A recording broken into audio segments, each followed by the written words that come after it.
Hey guys, I'm going to make a quick little segment here for one guy that's doing a 2nd gen Camaro. Basically, he's getting ready to build a body jig and everything, and he was kind of asking some questions on Instagram. So I'm just going to throw a little bit in here.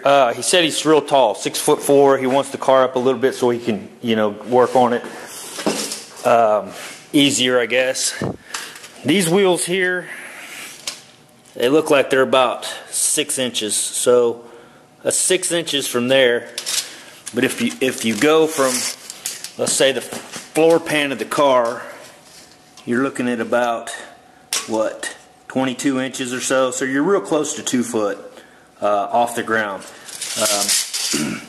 So being able to get underneath here while it's sitting on this is really not a big deal unless you're just a huge dude.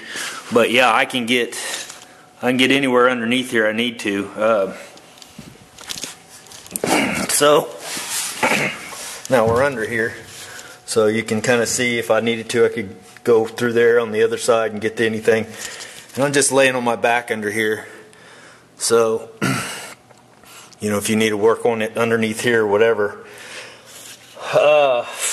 So you can see here, this bottom, this would be my datum line, what they call a datum line. I didn't know what that was when I first built this, and I do now. Basically, it's your base line. Everything goes off your datum line up. So basically, these were like 3 inches. So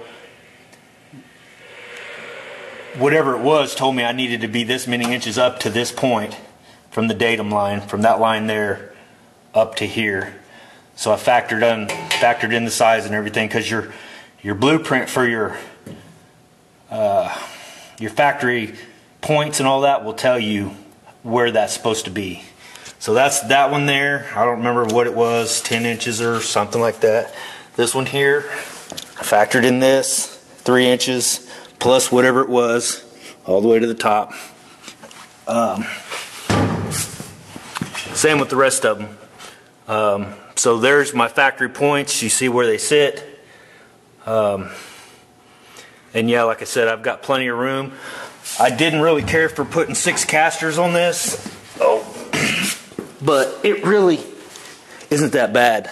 It does want to kind of fight you a little bit because the wheels don't always want to get right in where they're supposed to be. But this is like 12 foot long. So I felt like I needed casters in the middle because I didn't want this to bow in the middle at all. I wanted some support there. So if I had anything to do to it now, if I did anything else to it, I would probably take more bar like this, set it on top there and there and there all the way down, and weld it down. That way I have a box to keep this from rocking either way. And I may eventually do that, but right now I haven't seen it to be necessary. So anyway, yeah, that's pretty close to 2 foot. You're talking about wanting it 2 foot off the ground. I like I was saying, I put the car on the lift and put it up to where I wanted the car, and I knew that I can sit on my little chair here that I always use, and I can be pretty much right where I need to be all the way around the car. And then if I needed to stand up to get to something up here, I have to reach up a little bit, like I'm stretching right here to get to the center of this. But by the time I get to this point, more than likely, I probably won't even need it to be on this frame jig anymore. But regardless, yeah, I can just stand flat-footed and get to the tops of my sail panels, everything else. So if that helps you, that's kind of what I did. Like I said, those casters are like 6 inches. I think I bought those at Home Depot. I forgot what they cost. Maybe, hell, they may have been like 10 bucks a piece or something like that. 8 bucks a piece maybe. They lock. They all swivel, so I can spin this thing in circles, make it do a dance. What else? I think that's pretty much it. So yeah, I mean, just use your blueprints you've got for your 2nd gen. And if this gives you any kind of ideas of something that you might want to do, that kind of gives you an idea. Factor in your casters on that as how high you want it. And like I said, I try to sit down because I'm old and I don't like to stand up and bend over to do stuff, and I'm trying to prolong my back. So I always sit on a chair, stool, and just roll around the car while I'm working on it and drilling on it and doing all that. So, all right, guys, that's it. That's for the, I can't remember his name, McSorley or something like that. Anyway, he's been on Instagram asking quite a few questions, and we're trying to help him out. And his car is as rough or rougher than mine. It's got more rust. So he's got a big job, and so, but if you need any help, we can help you out in any way. Just holler at us. I mean, we're just a Instagram message away or just a text message away. So, all right, see you.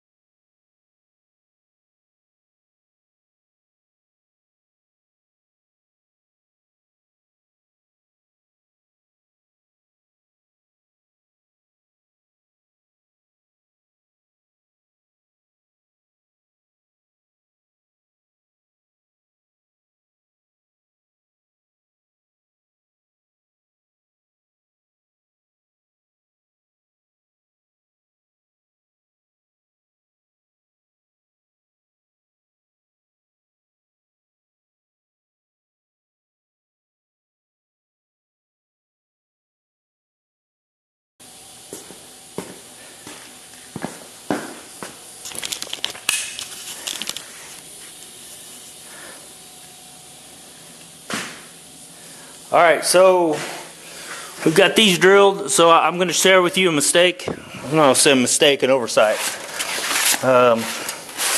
As my buddy says, I like to tell him myself or whatever. But I feel like you guys learn when I, show you stuff like this. So I'm keeping the trunk. You guys know that. I'm doing away with the floor pan because I got a new floor pan. So I didn't need to, right here, I think Kevin calls this a transitional area, but from your trunk pan to your floor pan, there's a strip across there. So this is going to come out, and this whole floor pan will come out. Well, I'm losing the rails too, so you can see where I push through all the way down through here. It's not necessary. This whole panel's going away. So the smart thing to do would be to stop right here, okay, with my holes, and then cut this out and my torque box, whatever they call it. There's several names for that, but anyway, cut that out with a sawzall. Saves me from having to sit and do, I've got one here and here and here and here and here and here. I mean, it's not necessary. So all I need to do ultimately is just buzz this out on both sides, lift the car up, and drop that thing out of there. It'll save you guys a lot of trouble if you're going to do a new floor pan. You see what I'm saying? So, and if you're doing a floor and a trunk pan, then you don't have to do any of it. You can just cut it all out. Just be sure you break your stuff up before you do it. Alright. So yeah, I'm gonna lift this up a little bit and loosen it. I may just take some bar stock here, run it under there, and get me a jack and just kind of come up. I need to unbolt these while I'm thinking about it because I'm going to forget. Somebody was saying, why don't you just tilt it up forward? And that is a good idea. However, this, like I told him, these right here are holding this car. So what I need to do is to unscrew these, my pins, back down, then tilt the car up a little bit while this just rests on here. That way I don't bend my pin or bend my hole. So that's what I'm going to do right now, is go ahead and crank these back out. I'm going to run a bar underneath and get me a couple of jack stands, and of course I'm still going to have this on top of this, so I probably won't even need the jack stands because my frame jig is going to act as a safety basically, because I'm only coming up just enough to where I can get that little air hammer underneath that rail to beat that out of there, or beat it loose. Then if I can, I'm going to slide it out. Then I'll grab my new frame rail, slide it back up underneath there, get it lined up, and kind of go from there. But I still need to take the other side out, so I've got quite a bit more welding to pop through. But anyway, I thought I'd try to save you guys a little bit of time on that if you're in the middle of something like that and you're thinking, because I did that. I mean, I went all the way through that. So, all right, see you. All right, let me show you what I got going here. So, all this broke loose. Well, hopefully. I went in here and went around the torque box. Oh shit! The torque box. As you can see, it's cut all the way around in this little shape, and then all the way up to this point here. And the frame rail is directly underneath this, attached to the torque box. So, had I done that initially, I wouldn't have had to drill all these holes right here. So now I've got this bar under here, sitting right here under the pinch, under my inner rocker, and then run across the floor underneath with a jack. And all I've done is lifted that up just enough. You can see there's a little gap right there. And if I need to, I can come up higher. I took those studs, my front alignment pins, and pulled them all the way down, so the car's just sitting there basically on those perches. So yeah, I can come up if I need to, but I'm thinking once I pull this loose, it'll come down backwards and come out, and I can just slide it backwards and out. I won't need that much gap. That's just enough to kind of clearance, so it will drop just a little bit. Anyway, that's my thinking. Oh yeah, some of you guys will be proud of me. I went ahead and picked up some boots. I don't know who they're made by, Ariat, I guess, but they're waterproof. They got steel toes, so they're not a big upgrade from my flip-flops, but I mean they're going to give me a little more safety for my feet. I know some of you guys are pretty worried about my feet, which is awesome because it shows me you guys care, and that's awesome. I mean, I love people who care, right? Especially about my feet. All right. So yeah, I'm fixing to get after it with this little guy here, and just start pecking away and see what I get. Hopefully we don't tear this. Hopefully we don't tear this thing, the trunk pan up too bad. But we'll see. All right, see you.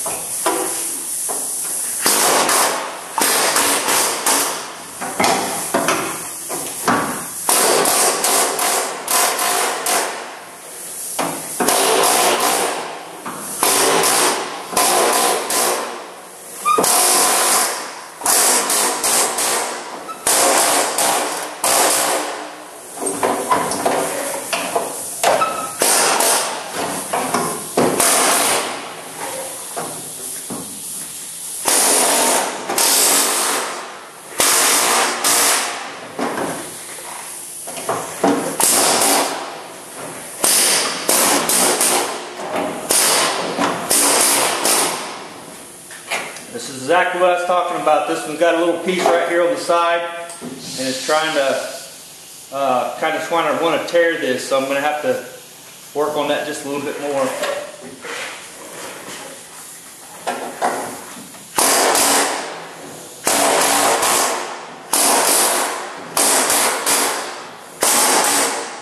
Most of these are breaking pretty good.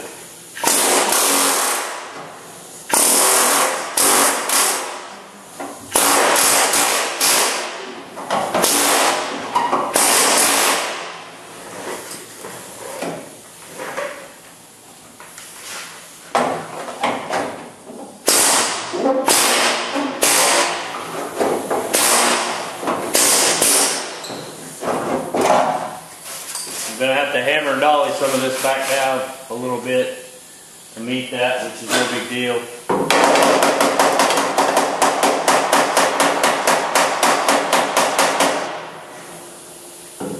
I need a little bigger, a little heavier hammer. But yeah. How am I going to get under that? Let's see. That'll be fun.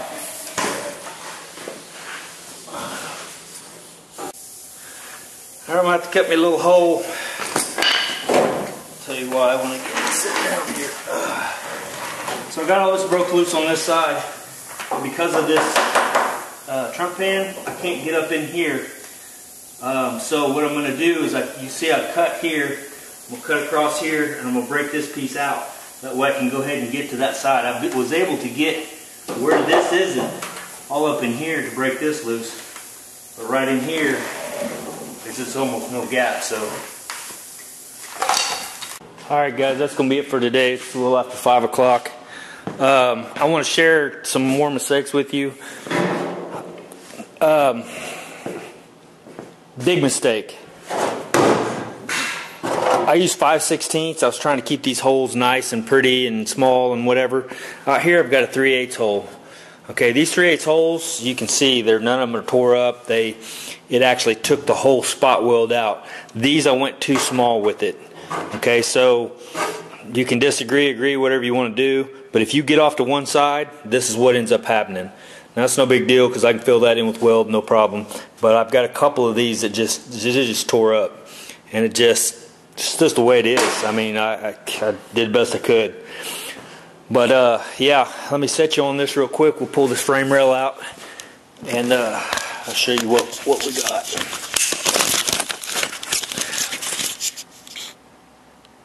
Maybe I'll show you what we got if I can keep my shit together here.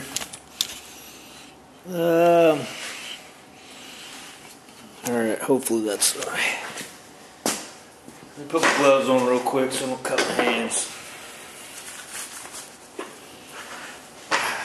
This should just come out. It's basically sitting in there now. Ow.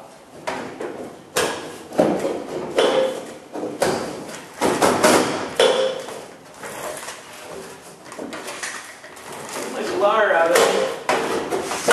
There we go.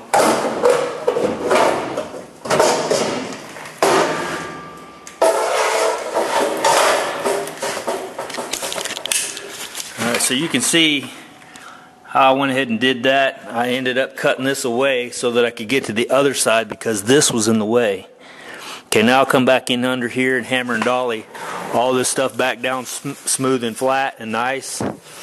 And set my new rail under there. I showed you guys what I did there with that to hold that side of the car up. I had this elaborate plan. I was going to do all this other stuff. I may end up still having to do that eventually when I hang the car up in the air. But for right now, this seems to be working. So, and you guys are going to have more. If you don't have a lift, you know, this is going to be more something that would be more applicable to you, I guess I should say. So anyway, yeah, there's that.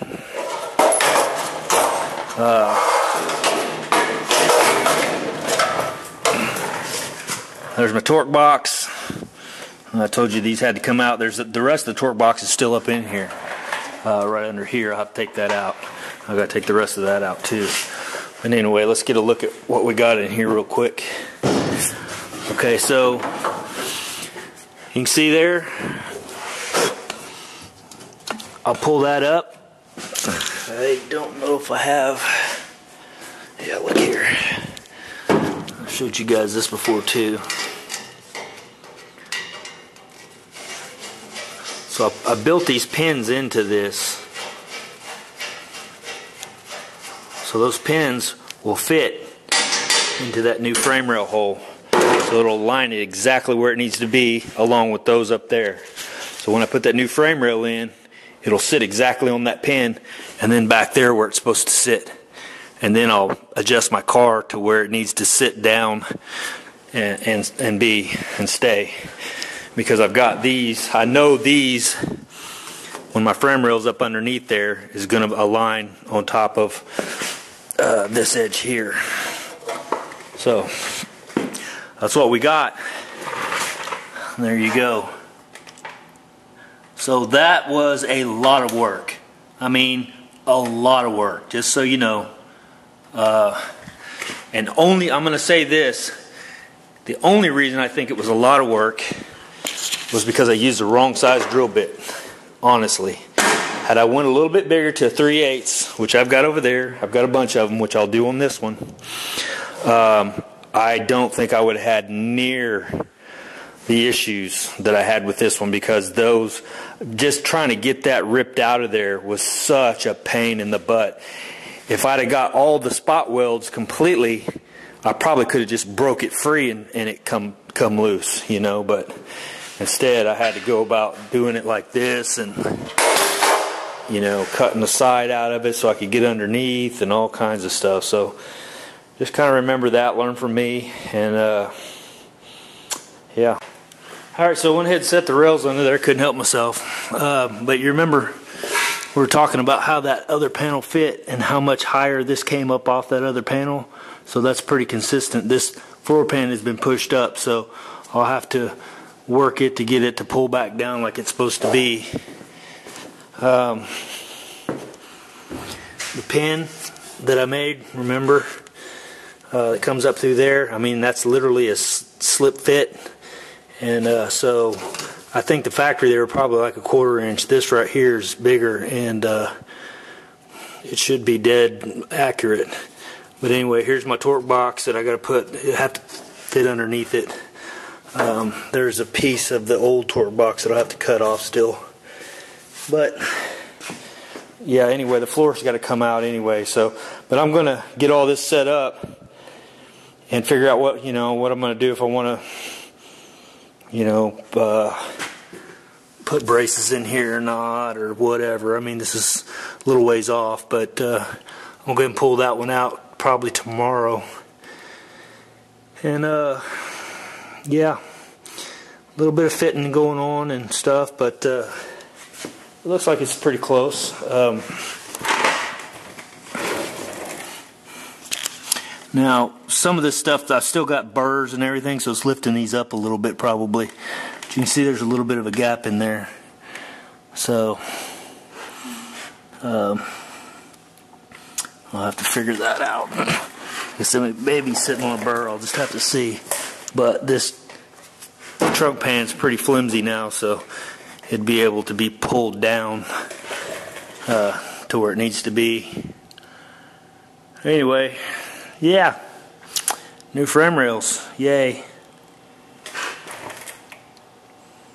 So I was gonna say, once I get everything set up, I'll weld just the back side, and we'll leave these. I'll cut the rest of the floor out and just leave these hanging out here in the open. And then when I come in with my floor pan, I'll just slide it up in here on top, slide it back forward a little bit and drop it in on top of this. So that's the plan. Alright guys, that's it for tonight. We'll talk to you later.